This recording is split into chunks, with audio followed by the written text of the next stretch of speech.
acredito que para podermos falarmos do Jazz, nós devemos inicialmente falar da sua personalidade marcante. Provavelmente um dos Autobots mais leais existentes, sempre esperançoso pela luta por liberdade. Um Autobot que inspira cada fã com seu jeito de agir. Um dos braços direitos de Optimus Prime, totalmente desvalorizado nos filmes de forma injusta. Acredito que seja necessário expormos a sua história para todos os fãs dos filmes. É inegável que o Autobot Jazz foi desperdiçado de forma grosseira. Um Autobot que tinha tanto um visual que remetia à sua versão clássica de Transformers geração, só acabou encantando os fãs dos filmes, até mesmo dando essência para o personagem. Jazz tem muita personalidade, até o seu modo de se transformar é diferente. Ele se transforma dançando break, é diferente de todos os outros Transformers. Jazz é um Autobot com uma personalidade diferenciada, bem construída. Tudo o que precisávamos tinha naquele personagem, até que tudo foi jogado no limbo.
Optimus Prime era o principal comandante da divisão de ciência Autobot de Cybertron. Cybertron era basicamente liderada por Megatron e Optimus. Naquela época, ele ainda não era um Prime, e era chamado apenas de Optimus. Jazz trabalhava na força policial de Cybertron, ao lado de Prowl, sob o comando de Megatron, que era o maior líder militar do planeta. O único que comandava Optimus e Megatron era Sentinel Prime. Então, logo de início, eu recomendo para que você assista o vídeo que eu falei da história de Sentinel Prime, para você já ficar um pouco a par da situação sobre o que vai acontecer nesse vídeo e como as coisas se conectam. Muito tempo antes da Grande Guerra começar, a divisão de ciência Autobots, sob o comando de Optimus, estava realizando uma pesquisa arqueológica em um terreno próximo ao templo Symphor. Durante a escavação foram encontradas relíquias diretamente ligadas ao Allspark. Jazz usa as palavras do Optimus para poder caçoar de Ratchet. Jazz era um brincalhão, porém preservava a amizade que ele tinha com os outros bots. Durante a conversa, Megatron se intrometeu com uma grande curiosidade. Megatron não estava interessado na história, mas sim na capacidade de energia que esses artefatos que foram encontrados pela divisão de ciência Autobot poderiam fornecer. Enquanto Optimus e Megatron conversavam, Ratchet deu um tapa na cabeça de Jazz. Acho que isso daí seja um pouco importante, porque assim nós entendemos a personalidade desse personagem. Megatron quis olhar mais de perto o sítio arqueológico. A equipe de escavação de RC encontrou mais um artefato, que esse era diferente dos outros. Ele estava profundamente preservado com um símbolo desconhecido até o momento. Megatron rapidamente se interessou e ordenou a remoção daquela relíquia. Optimus disse que isso devia ser feito com cautela. Isso levaria tempo, mas Megatron queria que fosse imediatamente. Os dois líderes de Cybertron começaram a discutir quando uma grande explosão foi vista no horizonte. Megatron queria que a divisão de ciência de Cybertron fosse ao combate com as forças inimigas junto à força de defesa, comandada pelo próprio Megatron. Optimus prometeu que a divisão de ciência iria proteger os interesses científicos, enquanto as forças de defesa de Cybertron eram livres para atacar. Megatron concordou, mas ordenou que o artefato fosse removido o mais depressa possível e fosse colocado em seus aposentos para ser supostamente mantido a salvo. No grande ápice da batalha, Jazz, junto a seu amigo Prowl, foram até o Templo Sinfur para investigar toda a destruição que tinha acontecido naquele local. Bumblebee estava no templo, investigando junto com Cliffjumper. Bumblebee sentia uma sensação estranha, estava sentindo o início de algo grande e devastador. Cliffjumper concordou, mas não deu muita atenção. Ele estava mais interessado nos ataques que estavam sendo feitos em toda Cybertron. Cliffjumper, na verdade, queria ficar de guarda para evitar os ataques. Prowl acabou entrando na conversa e concordou com Cliffjumper sobre manter a guarda e deixar isso para as unidades superiores. Prowl arrogantemente disse: "E é isso tudo que vocês vão fazer, entenderam? A menos que vocês queiram ser substituídos por drones. À vontade vocês dois." Porém, um grande interesse surgiu na cabeça de Prowl. Ele questionou a Bumblebee e Cliffjumper como o Allspark tinha aguentado tanto após aquele ataque ao templo. Ele via um grande buraco na parede e se assustava com aquilo. Logo em seguida, ele diz: "Parece que eles estavam querendo arrombar, não destruir o templo." Jazz questionou se eles possivelmente estavam procurando pelo Allspark. Prowl acreditava que sim, mas disse de forma misteriosa que conhecia alguém que poderia fornecer as respostas. Após o fim dos ataques dos aliens, Optimus ordenou para que a divisão de ciência Autobot cuidasse dos feridos, enquanto ele queria falar pessoalmente com Megatron. O problema era, Megatron já não era mais o mesmo. A cor de seus olhos e sua estrutura facial havia mudado. Optimus chegou até Megatron e Megatron, de forma insistente, manda ele reunir a divisão de ciência. Ele queria revidar os ataques. Optimus discorda profundamente disso. Ele usa como argumento o fato de que a divisão de ciência de Cybertron não é treinada para o ataque e que isso era a função da força de defesa de Cyber. Megatron se enche de fúria e diz para ele não desrespeitar as ordens que lhe haviam sido concedidas e que a nova equipe de Optimus deveria ter previsto que o Allspark seria o alvo dos ataques dos aliens. Optimus refuta dizendo que Megatron não poderia atacar, que isso seria contra os princípios da nova Cybertron. Megatron extravasa de fúria e segura Optimus pelo pescoço. Ele indaga que a sociedade cybertroniana devia mudar e mandou mais uma vez Optimus fazer o que lhe foi imposto e que Megatron não pediria novamente. Então Optimus decidiu reunir toda a divisão de ciência de Cybertron no sítio de escavação e indagou que eles não iriam se juntar às forças de defesa de Cybertron sob o comando de Megatron. Contrariando as ordens de Megatron, pedindo para que todos continuassem nas pesquisas de forma pacífica,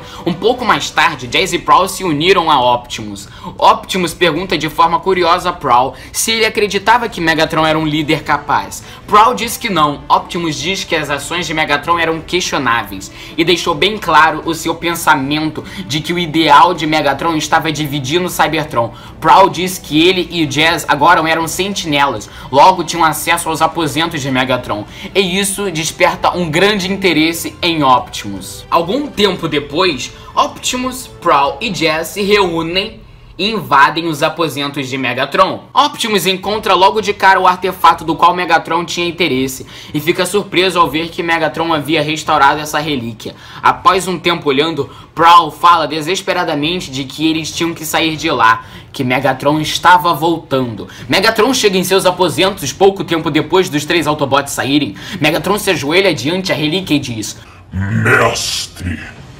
Sim, o tempo todo era Fallen que estava dentro daquela relíquia.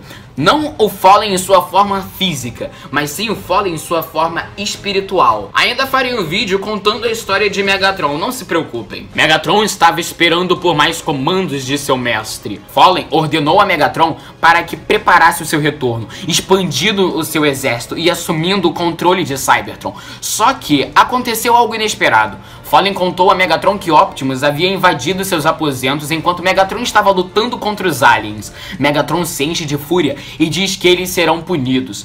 Fallen fica curioso e pergunta como isso seria feito, e Megatron diz: "Morte." Megatron contata Prowl e Jazz para que prendessem Optimus, enquanto Starscream e seus soldados foram mandados para poder matar os amigos de Optimus junto do Prowl e do Jazz. Toda a força, a equipe, no caso de defesa, queria prender Optimus Prime. O objetivo de Megatron era matar Optimus, Prowl e Jazz. Tempos depois de Optimus descobrir que ele é um Prime, e novamente vou indagar aqui, assistam o vídeo do Sentinel Prime para poder entender o que está acontecendo aqui. Optimus foi com RC e Ratchet para o sítio de escavação. Optimus estava discutindo com os dois Autobots sobre ele ser um Prime. Optimus sabia, porém não queria acreditar que ele é um Prime.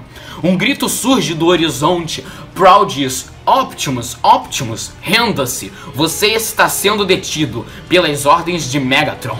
Optimus pergunta qual era o motivo dele ser preso, e Prowl responde: traição. Optimus se aproxima de Prowl e pergunta: como eu cometi traição contra meus irmãos? Bumblebee coloca seu canhão no rosto de Optimus e diz que eles estavam apenas cumprindo ordens. Optimus concorda com Bumblebee e diz: você está certo, Bumblebee, minha briga não é com você, me leve até Megatron. Jazz responde: todos temos que ir. Optimus acaba cedendo, mas estava irritado. Quando estavam chegando em Metro Triton, Fraze intercepta e diz: eles são todos seus, Starscream. Prowl sente que algo estava errado. Prowl diz: Megatron pensou que você estava nos aposentos dele sem ser convidado, planejando a traição. Mas eu nunca disse a ele que você esteve lá. Se ele sabe que você esteve lá, então ele deve saber sobre o... Prowl acaba sendo atingido por um tiro do Brawl. Mas todos os Autobots conseguem revidar, contra-atacam e sobrevivem. Todos eles conseguem fugir, sendo Prowl o mais ferido. Algum tempo depois, Ironhide é surpreendido por Cliff Jumper. Ironhide exibe seus canhões e ameaça atirar. Outros 4 Autobots aparecem e Ironhide diz que não estava com um bom humor para lutar. Ironhide diz: eu só estou caminhando, a causa mudou. Ironhide havia deixado os militares depois de que Megatron declarou guerra contra Optimus. Optimus diz a Jazz para trazer o Ironhide. Eles queriam conversar. Tempos depois é descoberto que Megatron estava construindo uma nave gigante, e Jazz acaba defendendo a tese de que os Autobots também deviam ter a sua própria. Era na verdade uma grande nave de guerra. Foi aí o estopim da batalha. Megatron tinha planos secretos de trazer Fallen de volta. No ápice da batalha, Optimus Prime lançou o Allspark para além, que mais tarde acabou caindo na Terra. Bumblebee ficou encarregado de liderar um ataque de distração. Ele acabou perdendo a sua voz e foi deixado quase morto nos escombros da batalha. Jazz fazia parte da equipe de buscas que encontrou Bumblebee nos destroços da cidade. Megatron havia deixado Tiger Pax para buscar o Allspark sozinho. Logo após Megatron ficar preso no gelo, os Decepticons chegam em Marte com a sua grande nave de batalha, aquela mesma que nós vimos em Transformers 2, A Vingança dos Derrotados. Starscream liderou uma equipe para irem à Terra em busca do Allspark e de seu mestre, Megatron. Pouco tempo depois, Optimus reuniu uma pequena equipe também. Ironhide, Ratchet e Jazz viajaram até a Terra para encontrarem o Allspark, onde Bumblebee já tinha sido mandado anteriormente como espião para poder investigar atividades Decepticons. Mas como todos nós sabemos, ocorreram os eventos de Transformers 1. Jazz acabou sendo morto, partido ao meio pelo próprio Megatron. Logo após os eventos finais do filme, isso não é mostrado, todos os soldados fazem um gesto de honra para Jazz. Ironhide coloca os restos mortais de Jazz em um trailer. O Autobot tinha se sacrificado para proteger os humanos e seu amigo Ratchet. Algum tempo depois, os Autobots e os soldados estavam em um porta-aviões da Marinha Americana. Um guindaste lançou o trailer, que possuía os restos mortais de Jazz no oceano, e os Autobots deram o último adeus a seu querido amigo. Jazz finalmente podia descansar em paz. Mais uma vez eu falo para vocês, assistam o vídeo do Sentinel Prime para poder entender bem essa história. Uma história complementa A outra, e sim, é bem triste que um personagem desses tenha sido desperdiçado dessa forma. Ele tinha um grande potencial, e eu acredito que ele não pode ser esquecido. Era muito provavelmente o Autobot que tinha o seu design mais parecido com Transformers geração 1, e uma personalidade muito bem construída. E foi tudo jogado no limbo graças ao Michael Bay. Eu espero que você tenha gostado desse vídeo. E se inscreva no canal para mais vídeos como esse. Não se esqueça de deixar o seu like. Eu tentarei fazer mais vídeos de história. É porque dá muito trabalho, galera. E com esse tempo de quarentena, tô tendo um tempo de sobra. Então eu decidi fazer o do Jazz, já que é um personagem que a grande maioria gosta. Mais uma vez eu peço para que você se inscreva no canal para poder ter mais vídeos como esse. Não se esqueça de deixar aqui nos comentários o que você achou desse personagem. Você acredita que Jazz teve o seu grande potencial desperdiçado ou ele foi bem aproveitado? Deixem aqui as suas opiniões. Valeu e falou!